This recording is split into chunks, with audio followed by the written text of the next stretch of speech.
Hello everyone, Alistair Gold here. Welcome to episode 9 of Gold Goes to the Movies. Sorry it's been a little wait between episodes. I have been on the other side of the world working, so it hasn't allowed me to do a video. However, it did allow me to go and watch a movie in a Japanese cinema, which was an incredible experience.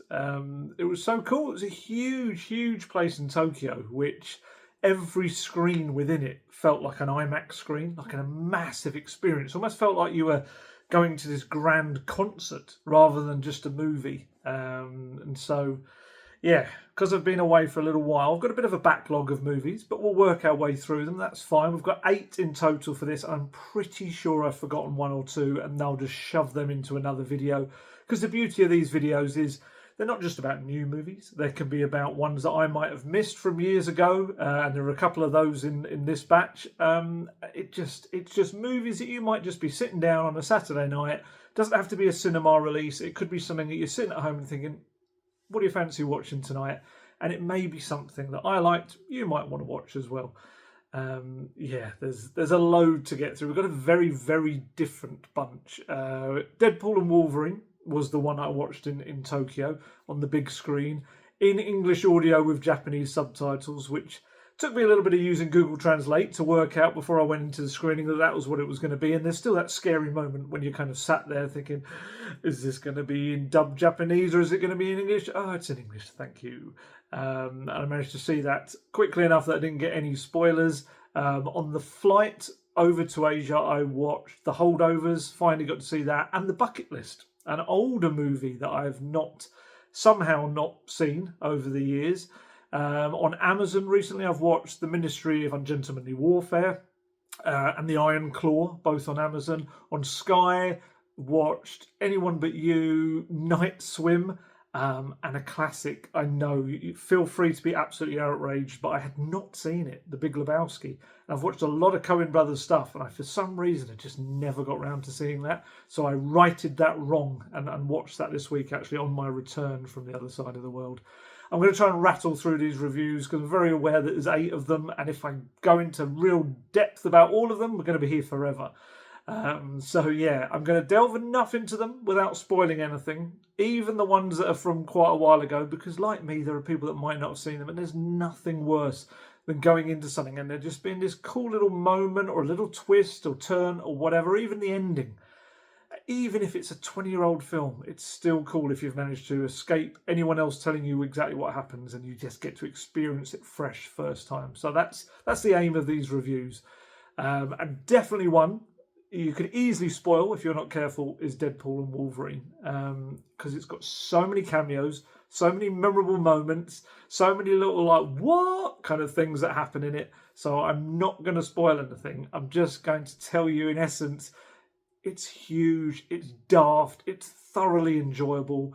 It's been a little while in the making. We've kind of been talking about this one for a while, and everyone has. Ryan Reynolds and Hugh Jackman have been on this worldwide tour, very much promoting it.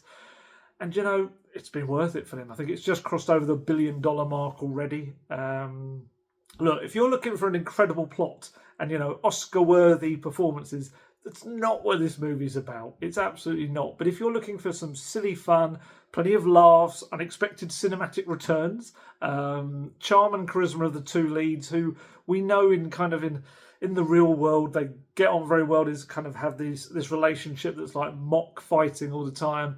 And it just translates brilliantly to the big screen. It's good fun. This is going to be absolutely for you if that's the kind of movie you want. I'm not going to reveal the many cameos that are in this film and many little moments and nods towards so many different things, because some people might have steered clear of the spoilers. You might not be big social media people, so you might have kept away from them. But all I would say is, rarely a moment goes by without some much-loved character from the Marvel Universe returning, being introduced, maybe some characters or actors that we didn't even know were going to, or we'd ever see in such roles, even though they were much mooted in these roles. And look, I think the key thing to take away from it as well is the Marvel Universe needed saving. It really did. And Deadpool, and I would say very much Wolverine, have done that. It's absolutely rocketed Marvel's movies back on track. I just realised I didn't do the normal thing I do at the start of these videos, a little pointer towards the t-shirt and the prop. So t-shirt, Indiana Jones, I've got a lot of Indiana Jones ones, so I've got to get through those, and of course a certain number plate from a certain car, which I'm sure you're more than aware of. Back to Deadpool and Wolverine, directed by Sean Levy, who's kind of become Ryan Reynolds' go-to guy recently. He did The Adam Project, which was on Netflix, and Free Guy as well with him. He's done so much more than that, of course, Sean Levy. He's done 8 episodes of Stranger Things, if you want to see his TV work. He has worked with Hugh Jackman before in Real Steel. You might remember that. It's like the fighting robots movie. And I didn't actually realise, I should have done, but I kind of, when I was looking into him, I didn't realise that he did the first Cheaper by the Dozen movie, which I used to really like that film. It's just Steve Martin's very easy charm. But also he did the Night at the Museum trilogy as well. I was not aware of that. I somehow completely missed that. He's also got an Oscar nomination as one of the producers for Arrival, the 2017 sci-fi movie. And he holds it all together very well. I would be stunned if Marvel now don't turn to him for other projects. Of course, he's got this relationship with Ryan Reynolds, and he does get really good stuff out of Ryan Reynolds, who is again in fine form in this. For Ryan Reynolds, Deadpool is his baby. You know it is. He's kind of had such a long journey to try and get it onto the screen in the way he wanted to. You know, not the original Wolverine kind of origins way that it was there. And he put so much love into this character and how it translates to the screen, and it's there for all to see. Look, not every joke is going to hit, but there are so many and they're so frequent. Even if one doesn't land, the next one's literally behind it waiting to try and make you laugh. It's good. It's got some good set pieces. He's very good in it. It's very meta, so he takes pot shots at Marvel, Disney, Fox. Plenty of others are in the firing line as well. And look, I'm a Ryan Reynolds fan. I love a lot of his work. I think he's also quite underrated as an actor sometimes as well, because he has this kind of persona now that you see. But what I would say is, I think maybe what makes this movie is Hugh Jackman. I think he is brilliant in it. I really wondered when this was all kind of first announced, how are you going to kind of plonk Wolverine, this very serious, straight, gruff character, into the silly world of Deadpool? And I think the beauty of it is that's just exactly what they do. They just plonk him in as the straight man, and it just works around him. Didn't really need to make him be humorous or anything. It's just keep him gruff, keep him angry at the world. There's a little bit more backstory to his character as Wolverine as well, and yeah, it just works beautifully. Also, for a man of 55 years old, Hugh Jackman is in the most ridiculous shape. He really is. And he gets to have fun as well. I don't think I'm giving too much away, but there's a scene in it where we see different versions of Wolverine, and I think he has great fun with that. And look, as I said, he and Ryan Reynolds have got this great connection. It really translates to the screen. I think there's something kind of for everyone. If you're a fan of the Deadpool movies, obviously you're going to love this. If you're a fan of the Marvel Universe, it's got so much in it. And whether that's through the movies or the comic books, there's so much in it from that as well.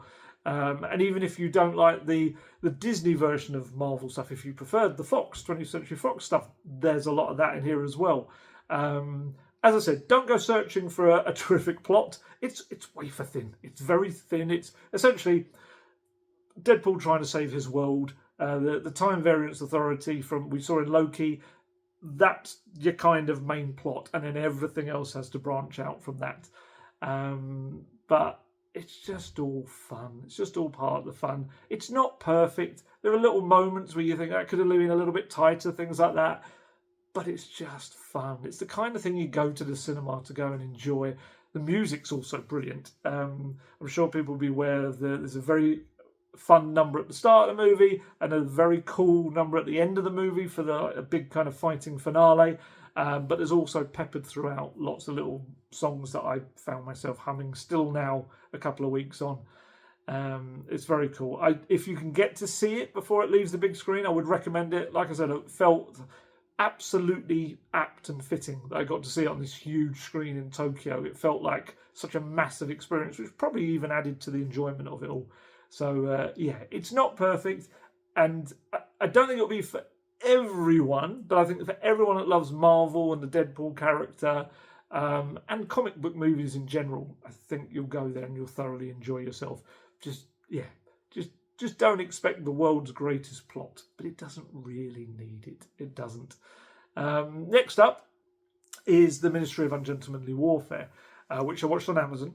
It's the latest Guy Ritchie movie. It's kind of like a bit of a Dirty Dozen style film. It's based loosely on this true story of World War II heroics and this kind of special forces group. Again, despite what should be quite weighty subject matter, I would say it probably falls into the don't think too much about it when you're watching it. It's almost a little bit comic book setting, comic book style to it, despite, like I say, the very kind of weighty subject matter.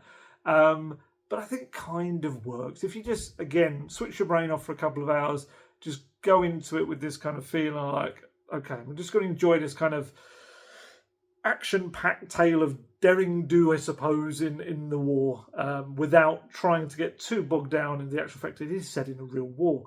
Henry Cavill is good as the leader of this group of highly skilled soldiers with different kind of skill sets to them, all behind enemy lines. You know, he's a leading man, Henry Cavill. We know he is, and he holds this very well, and he's quite good with light touches of humour as well. And his character is rumoured to be one of the inspirations for Ian Fleming's James Bond. Ian Fleming, the character, does also turn up within this as well. Part of Henry Cavill's group is Alan Ritchson. You might know him from Reacher, which I really enjoy. Alan Ritchson is probably the only man that can make Henry Cavill look small, which is quite a feat, because Henry Cavill is a big, muscular guy. But Alan Ritchson is just...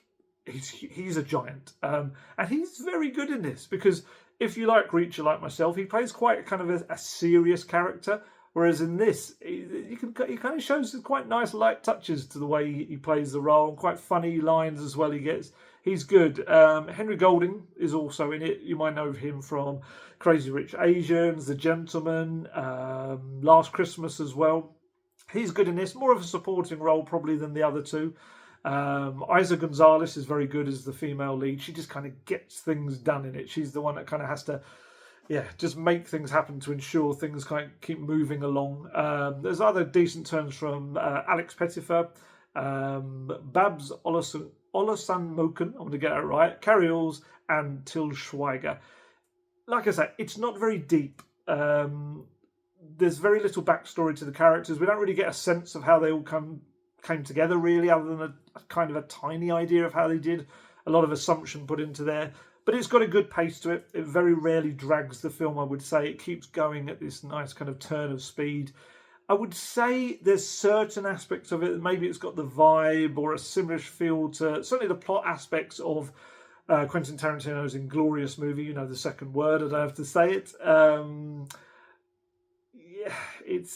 It probably doesn't have the depth, definitely doesn't have the depth of those characters, or a villain as good as Christoph Waltz was. I would say that. The villain in this, played by Til Schweiger, he is okay. He does the job, but he's not the level that Christopher Waltz brought to that as well. But overall, it works. It's, again, 2 hours of entertainment for your Saturday night, Sunday night, Friday night, whatever night you want to watch your movies. It's okay. It's absolutely fine. Guy Ritchie stuff has got that kind of swagger to it, that, like I say, tempo and pace to it as well, and that's all here. It's like I say, the subject matter, you could argue whether it deserves that kind of lighter touch, or should have that lighter touch, but yeah, I think it works. We've had so many stories from world wars. I don't think they always have to be so deep, dark and gritty. I think you can get away sometimes with a little bit of a lighter touch within it. And like I say, it feels quite comic book. It does. A little bit of trivia for you, actually. Sir Christopher Lee was technically... I didn't realise this until I was kind of looking into this film. He was technically the step-cousin of Ian Fleming. I didn't know that. But there's also a suggestion that he was a member of this, a kind of an outer member of this Special Forces unit that actually inspired this movie. And there was a book that this movie was loosely based upon. But apparently Sir Christopher Lee would never give any real details about his work in that field during the war. I do wonder whether one day maybe someone makes a film about that. Obviously, incredible actor with such a remarkable career, but he he also had this kind of background in the war as I think he wanted, if I remember correctly, I think he wanted to be a pilot, but that couldn't happen. And yeah, there's this whole other element to his life that happened during the war. So yeah, it's if you've got a couple of hours to spare on Amazon, it's a bit of fun. A bit of fun is probably the only way to put it. Next up, which was a much deeper and more enjoyable, probably up there as close to being my pick of the bunch, was The Holdovers. I was so disappointed I didn't get to see that at the cinema when it first came out.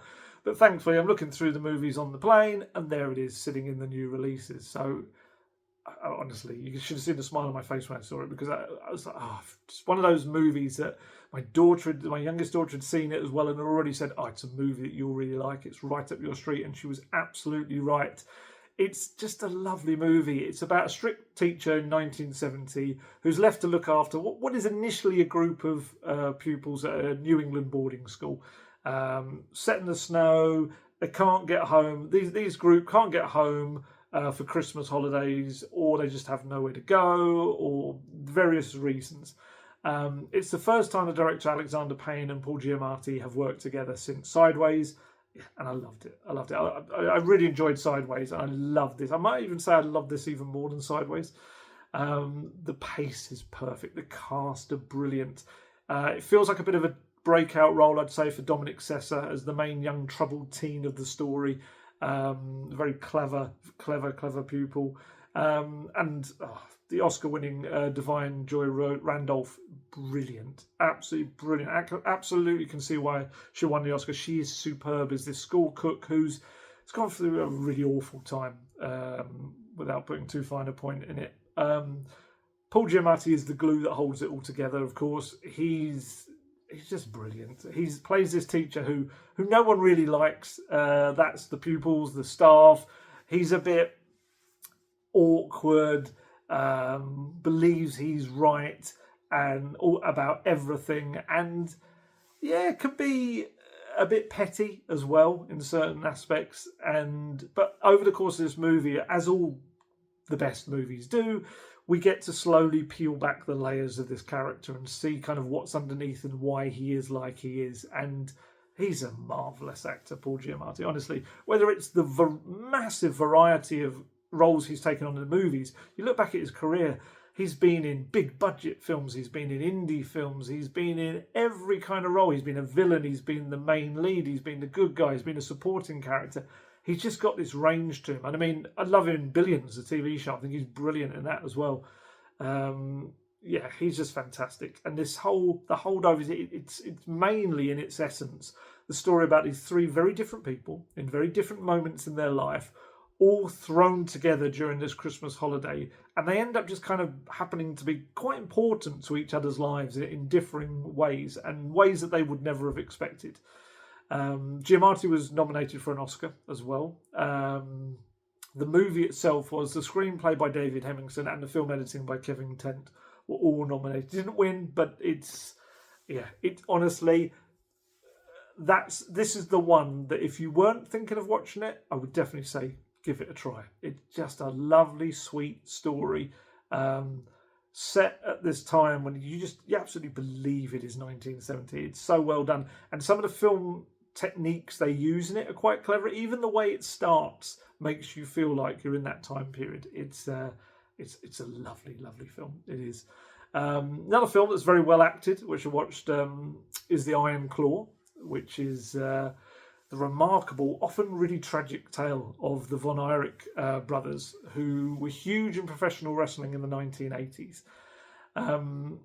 Just this family that was so hugely popular, so talented in this kind of field, but also a real belief amongst some of them that they were cursed, this family, because of the awful things that happened to them. What I would say straight from the off, if you don't like wrestling, don't worry. Absolutely don't worry.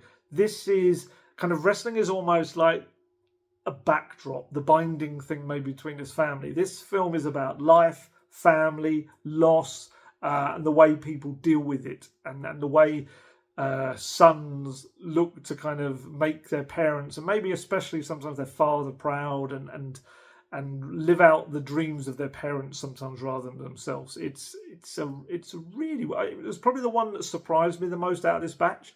I'd heard some good things about it, but I was a little bit like, yeah, but how good is it going to be? It is very good. My wife and daughters both had zero interest in wrestling, and they all watched this movie separately. Wasn't when I watched it, and they all loved it. They all thought it was fantastic, and that probably tells you that you don't need to like wrestling. You really don't at all. That is just like a background thing to it. I actually thought it was one of Zac Efron's best performances in a long time. I think he's really, really good in it. You can see the preparation he's put into it, and also the range and the tortured emotions of this character who kind of wants to make his dad proud, but also has this kind of duty to his family, his brothers as well. He's superb. The Bear's Jeremy Allen White is in it as well. He's fantastic. He gets a lot to kind of work with in his character. Harris Dickinson, Stanley Simmons, or Simons are both the brothers as well in this family, this kind of cursed family. And the parents had to be really strong actors to kind of be the patriarch and matriarch of this group. And it's Holt McCallany, who I loved in Mindhunter. He's the dad and he's brilliant. And Maura Tierney, who she's been in loads of films you'll have seen. Liar, Liar, Beautiful Boy, Insomnia. You might have seen her in The Affair, the TV show. I personally will always know her as Dr. Abby Lockhart from ER. She's excellent as well. Brings real kind of... All of them bring this kind of gravitas to their roles. There's no weak link. It's just a really quite sad story at points, poignant times, but also some uplifting moments kind of sprinkled in it around it. It's not... It can be a tough watch at times because you just feel so sorry for this family while also seeing how they put themselves sometimes in these scenarios. But ultimately, it's a very kind of rich tapestry of this family that's weaved throughout. It's all directed by Sean Durkin. He's held a long-term interest in trying to bring this story to film. The actual story itself, wait till after you've seen this film, but go and read up on the Von Erich family, and it's actually even more harrowing what happened to them than they could even put on film, because I think it would be too like being punched in the gut every kind of couple of minutes in the film, I think, if they put the full thing up. But it's, excellently acted, really is. Acting-wise, yeah, definitely the Ironclaw and the Holdovers were up there among this batch of films. They really were. We're taking a completely different direction now for the next two movies, which are both watched on Sky. The first is Anyone But You, which is a romantic comedy very, very loosely based upon Shakespeare's Much Ado About Nothing. And I mean very loosely. A romantic comedy featuring Glenn Powell, the kind of leading man of the moment. He's been in Twisters, which I haven't seen yet. I'm hoping to try and see this week. Hitman, which I reviewed in a previous video. He was excellent in. He was obviously one of the main guys in Top Gun Maverick as well. He's the male lead. The female lead is Sydney Sweeney, who's also everywhere at the moment right now. She's been in Madame Web recently, Euphoria, White Lotus Season 1, The Voyeurs, which I spoke about in a previous video. Yep, she's kind of... These are the two, I guess...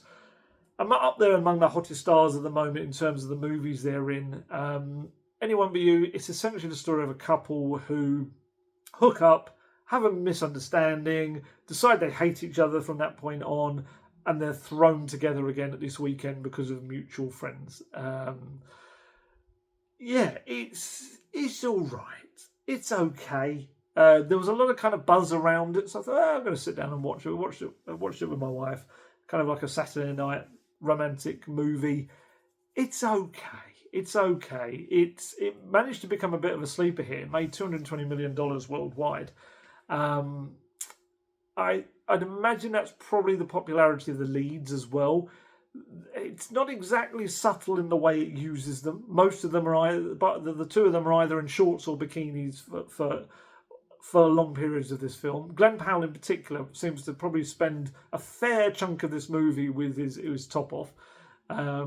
He's probably... I didn't count up the minutes, but I would say he probably spends almost half, if not more, of the movie with some part of his body on display. yeah, but they're both good in the roles. They kind of fire off each other quite nicely. Some of the lines are quite good as they're really kind of going at each other. If anything, I probably enjoyed those moments more than the will they won't they stuff. I actually felt like when they were fighting and bickering, that's probably where the script was at its tightest. There's some experienced kind of acting support in there. Dermot Mulroney, Brian Brown. Brian Brown, who I hadn't seen in a movie for a little while, was in it. Hadn't seen him for a while at that point. Michelle Hurd's in it as well. It's directed by Will Gluck, who's had a very diverse CV as a director. He's done 2 Peter Rabbit movies, Friends with Benefits, you might remember, with Justin Timberlake and Mila Kunis, Easy A, with Emma Stone, and the Jamie Foxx remake of Annie. It's very kind of different films in that range, and more as well. It's, like I say, it's a serviceable Saturday night TV movie, I would say. I wouldn't say it's hilariously funny or even really incredibly charming. It's just decent, and maybe it just hit the right spot when it came out in the cinema in terms of its release date, appealing to couples who were looking for maybe like a more romantic movie at that time. The location's fantastic, set in Australia, set in and around Sydney. But yeah, I mean, fair play to it for making that much money. But it was slightly underwhelming from what I think I was expecting. But some nice moments still. Next movie, very different. We're kind of swimming in a different direction with Night Swim, which is another Blumhouse production. It's the concept is there for all to see. Essentially, a family moves into a new home, unaware that their swimming pool, there's something not quite right about it. Is probably the best way to put it. I'd say think Poltergeist, only it's about the pool rather than the house so much. You could probably think of, the plot is very thin. It's very high concept stuff. That is the line. I mean, fair play to them. They still come up, I would say, with a couple of quite creepy scenes around the pool. Essentially, there's only so much you can do around a big rectangle, which is quite open as well. It's just a pool in a garden. But there are some nice little moments like sprinkled throughout. But I think as a whole, it doesn't really maintain that. Ultimately, it's probably not as scary as it sets out to be. The acting's okay. I mean, Wyatt Russell, who I like in Monarch, he's, I think, making a really kind of quite cool career for himself now. Obviously, Kurt Russell's Goldie Hawn's son. He plays a former baseball player who, I say former, kind of half former, who maybe isn't going to play the sport again. Kerry Condon is his wife. She's very good. She probably gets a little bit more to tackle through the middle half of the film than him. And the children, Amelie Hoefel, I'm hoping I got that right, and Gavin Warren, they're both actually very good. The kids are good in this. The story behind this is the director Bryce Maguire, he wrote and directed a 5-minute short called Night Swim, which went viral in 2014. And this, 10 years on, is like the big screen version of it, stretched out from 5 minutes to an hour, just over an hour and a half. It's not as bad as some of the reviews I saw kind of made out. It's not particularly great, but it does have a couple of creepy little moments, I would say, but just never, it doesn't quite have enough jump scares and genuinely terrifying moments. Just, I would say, more creepy, not quite leading to what it could have done. But yeah, it's a daft, hour and a half or so, 98 minutes or so if you've got that time to spare. Finishing off the 2 older films that I'm going to end with. First is The Bucket List, which came out in 2007. I just never watched it, despite the fact I love Jack Nicholson, love Morgan Freeman, also love Rob Reiner, who's the actor-director of this. And I mean, as a director, he's brought us When Harry Met Sally, he's brought us Misery, Stand By Me, A Few Good Men, This Is Spinal Tap, of course. This is not on that level, but it's very much elevated by the 2, amazing actors who are the leads in this. It was on the list of movies on the flight. This was one of them it wasn't a great list. And I kind of thought, yeah, you know, I've never watched that and I like those two actors. Let's give it a go. And I wouldn't say I regretted it. I think it was a nice couple of hours. It's essentially the story of two terminally ill men who meet in a hospital, very different lives, very different careers. They meet in a hospital ward and ultimately decide they're going to tick off a bucket list of all the things they want to see and do in life and experience before they kick the bucket, essentially. It made quite a bit of money at the time. I think it was one of the top 10 movies in 2007. And I think it opened at number 1 in America as well. Made something like $175 million worldwide, I think it was. It wasn't actually particularly well reviewed at the time. Some felt it made a little too light of the subject matter of these two dying men. But you know what? I don't think it's the worst thing sometimes when you take a really difficult, tough subject like that and bring a bit of a lighter mood to it, a lighter touch. We know how it's going to end. They're terminally ill. So you know how there's not going to be a surprise. It's a bit like, you know, watching Titanic and expecting the boat at the end of it to kind of sail off or fly into the sky or something. You know how it's going to end. And it's the same with this. When you know they're both terminally ill, you know it's going to end. It's about the journey, how they get there. And it doesn't have to be utterly depressing all the way. You know, they can kind of experience some pretty cool stuff and fun stuff. And yeah, I'd say Jack Nicholson's performance, there's a little touch of his As Good As It Gets character. I love As Good As It Gets. It's one of my probably favourite Jack Nicholson movies. He's so good in it. It made me realise that I still haven't seen About Schmidt, which was another one he was Oscar nominated for, which was actually written and directed by Alexander Payne, who we mentioned as the director of The Holdovers. And of course, Morgan Freeman's just brilliant in everything he does. He can be doing everything, even like Last Vegas, the fun little Vegas movie with Michael Douglas, Kevin Kline, Robert De Niro. And just in that, even as a side character in that, he's so good. And in this, he is very good as well. So, yeah, if you love those two actors, you won't be disappointed. It's not going to be a movie that changes your life. It's not going to be a movie. It's probably not, I would say it's probably not as emotional a movie as it could be. It's just got this nice touch to it, some nice lines between the two of them, and of course they're absolutely top actors. So, final movie of the bunch, The Big Lebowski. Yes, I know it came out in 1998, and I have no reason why I shouldn't have watched it by now, especially as I really like Coen Brothers movies. It's one of a couple, though, that I haven't seen, and I just saw it this week on Sky, and I was like, do you know what? I'm going to sit down. Everyone else has gone up to bed. I'm going to sit down and watch this film. It was worth the wait. It's great fun. I can see why it's become such a cult classic over the years. The script is terrific. It's all hung around this plot centering around mistaken identity, essentially. A lot of the characters are based on people the Coen brothers had met or had read about. The structure of it apparently was influenced by Raymond Chandler's like detective novels. Jeff Bridges is wonderful. Jeff Bridges, I can see why people said this was like the role of a lifetime. It just it feels so natural for him as the dude. Also John Goodman. John Goodman is brilliant. I always feel John Goodman is so underrated. He's such a when people talk about great Hollywood actors, I always feel like John Goodman is left off of that list.